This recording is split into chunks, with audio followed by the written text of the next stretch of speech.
Welcome to the Wire to Wire podcast. As always, it's me, your host Yusuf. So it finally happened. The After Hours Till Dawn tour came to Toronto. So in this episode, I'm going to give you guys my review and my thoughts on the entire performance. So without further ado, let's just get right to it.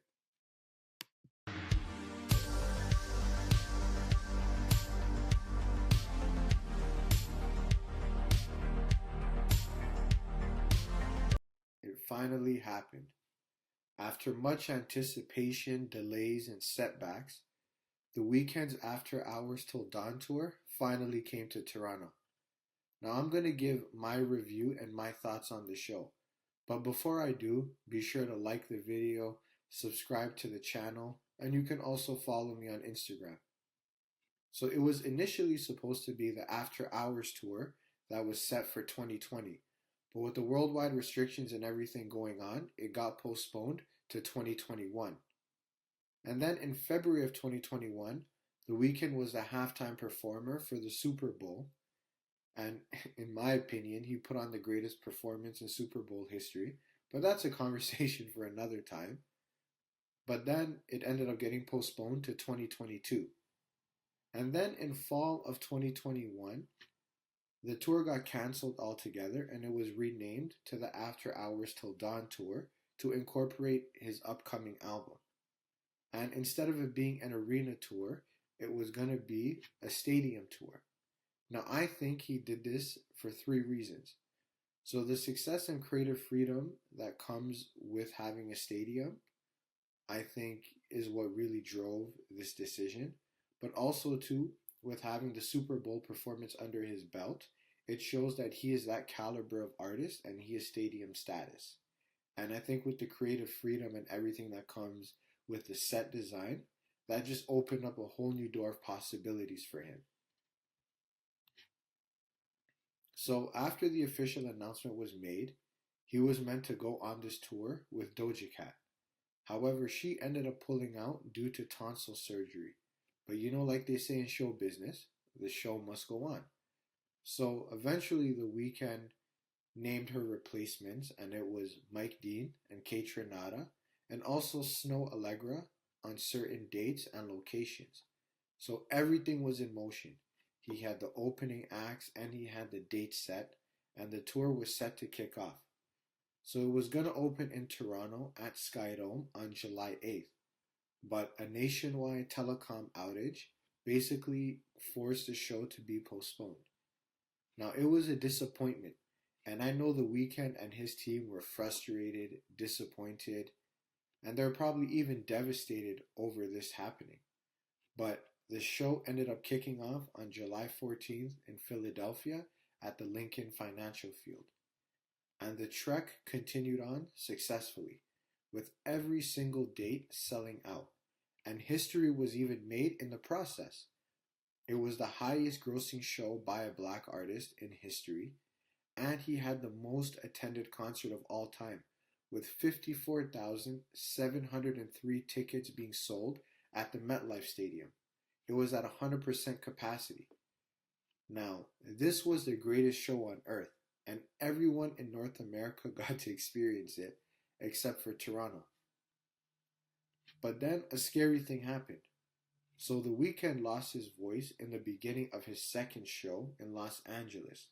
Now, it was a scary and unfortunate moment for the artist.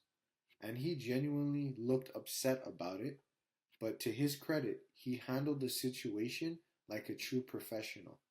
He let the audience know what happened, rather than him just leaving the stage, posting a statement on social media. He stood there and faced the music, no pun intended, and he let the audience know exactly what was going on. And I think in that moment, he revealed his true character, and I think he deserves a lot of credit for how he handled it.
You know how much this kills me right now. I'm sorry. I love you. Thank you so much.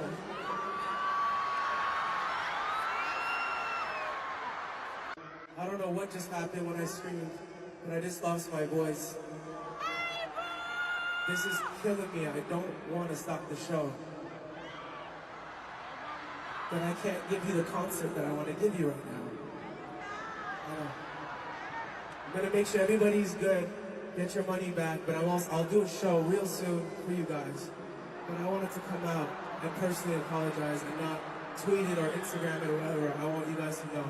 And I can't give you what I want to give you right now. I apologize. I'm so sorry. I love you guys so much.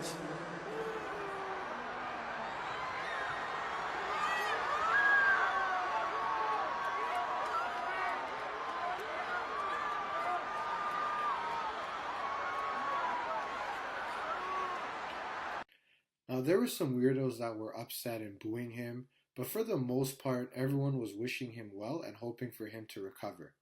But there was many that were wondering, will the Toronto show be postponed again? But that was put aside when The Weeknd posted on social media that his doctors gave him the green light for him to perform his show. So not only was the show going to happen, but he also announced that he was adding a second Toronto show. So things were looking up. So September 22nd came.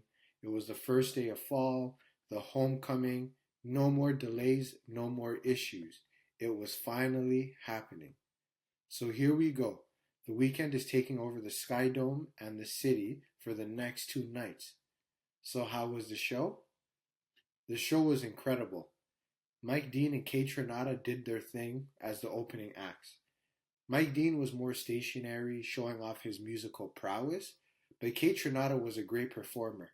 Now, this is my first time seeing him live, and he had a little minor mixer issue on the first night, but that was resolved quickly, and he went right back to killing it. So he brought energy, he was very engaging, and he was also very entertaining.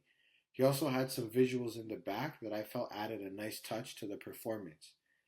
And he was dancing, doing his thing, and I think that also helped bring the music to life. Now, I personally didn't think that the crowd was showing him as much love that he should have gotten. But, that's always a challenging part in being an opening act, but he definitely had great stage presence. But then, it was time. At 9 p.m., the stadium went dark and The Weeknd came out and he opened up to Alone Again, which is the intro track from After Hours. And then from there, it was straight pandemonium. When he was performing Gasoline and the Sacrifice remix, I'm telling you guys, I swear, this is no exaggeration. You could literally feel the ground shake. It was as though an earthquake was happening. Now, on both sold out shows, because it was back to back, everyone was going crazy both nights. And the set design was incredible. On one end of the stage, you had a giant screen, and then it also had some kind of images. And then he also had a replica of what appears to be Toronto with a replica of the CN Tower. And then he had like a catwalk stage. And as you go down the stage, he had a big ass moon that was just hanging there on the end. So the lighting and the stage, it was incredible. And there were certain moments where it was very interactive with the music. So for example, when he was performing The Hills, the backdrop behind the city, it looked like the city was burning down or going up in flames. And then the buildings itself, as well as the catwalk, was emitting fire at certain points of the song. And where I was seated, which was in the VIP section, but where I was, and again, guys, this is no exaggeration, this is real. I could literally feel the heat that was coming from the fire. I could feel it on my face. And then at certain points, so for example, when he was doing I Feel It Coming or Less Than Zero, the lights on the wristbands would light up to coincide with the performance.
Now, as you guys saw there, it was an incredible show. And after experiencing it, I got some takeaways of what he was trying to accomplish with the actual show. So the first thing I noticed is that it was meant to be a continuation of the visual narrative of his past two albums, After Hours and Dawn of Femme. And secondly, I also noticed that he used basically the same set list as the one he did in Coachella, but with a few more songs added to it. Now, I understand why he chose the specific songs that he chose. So in Coachella, you have a wide array of fans that are attending. It's not just hardcore Weeknd fans. So he obviously created a set list that incorporated his newer music, but he also included a lot of his mainstream singles from previous eras to make sure that he's satisfying all groups.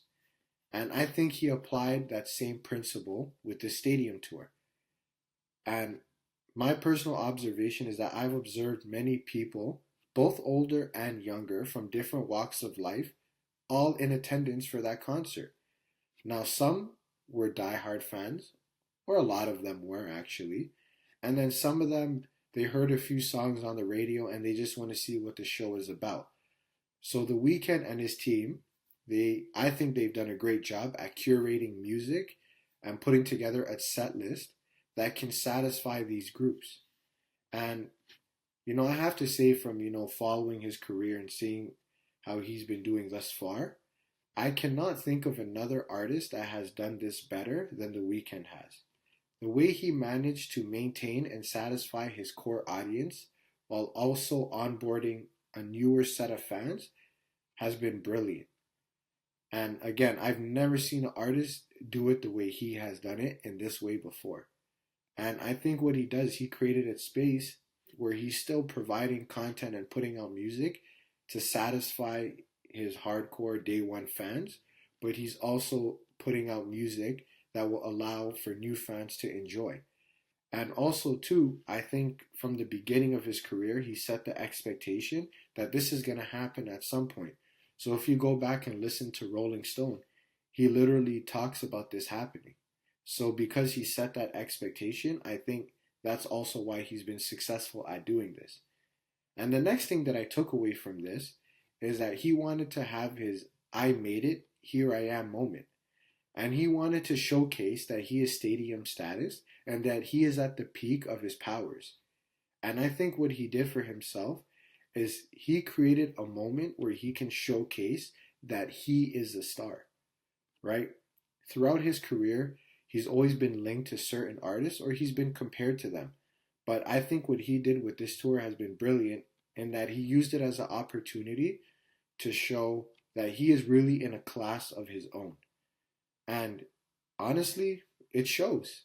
And everything about this tour is deliberate.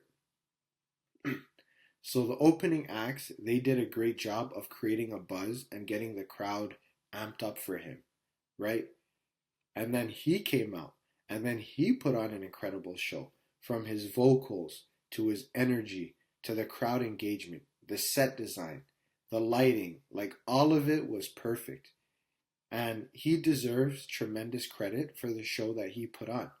And a lot of people, especially in the final Toronto show, were expecting him to bring out surprise guests or at least come out and do an encore performance. But to be honest, I'm glad that he stuck with the set list and that he didn't do any of that. Because this tour is his moment, it was in his city, and he deserved to experience all of it. There was no reason for him to have to share the spotlight with anyone other than his opening acts. And you can tell that in both nights of the performance, that he gave it everything that he had. And I see why they call it the greatest show on earth.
So having attended these shows and getting the chance to experience them, I give the After Hours Till Dawn tour a 10 out of 10.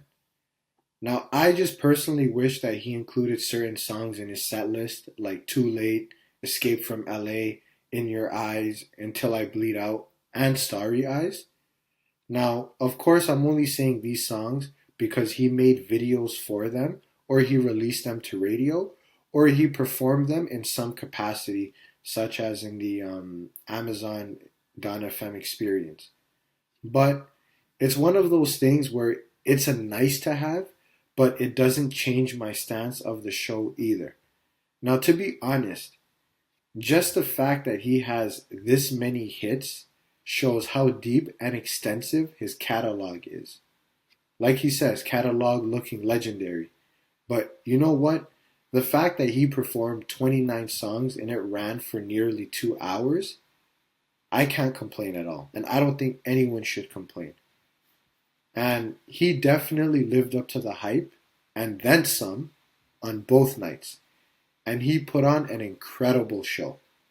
Now, Canada and the US are done. He just has to make up for that one show in LA that he missed due to losing his voice. But next up will be Europe, and then eventually the rest of the world. Now, my prediction is that he'll probably kick off the show, probably I would say sometime early next year. I would say between February until early spring. But it's too soon to tell. And I know The Weeknd and his team will eventually announce something officially, but this is just me making an educated guess. But I do want to say shout out to The Weeknd, shout out to the whole EXO team. Those guys have done an incredible job on this stadium tour so far, so keep doing the great work that you guys are doing. Now that's all I got for you guys today. Thank you for tuning in. If you got the chance to attend the show, leave a comment down below and let me know. If you plan on attending the show in the future, you could leave a comment, let me know where you plan on seeing it at. But until next time.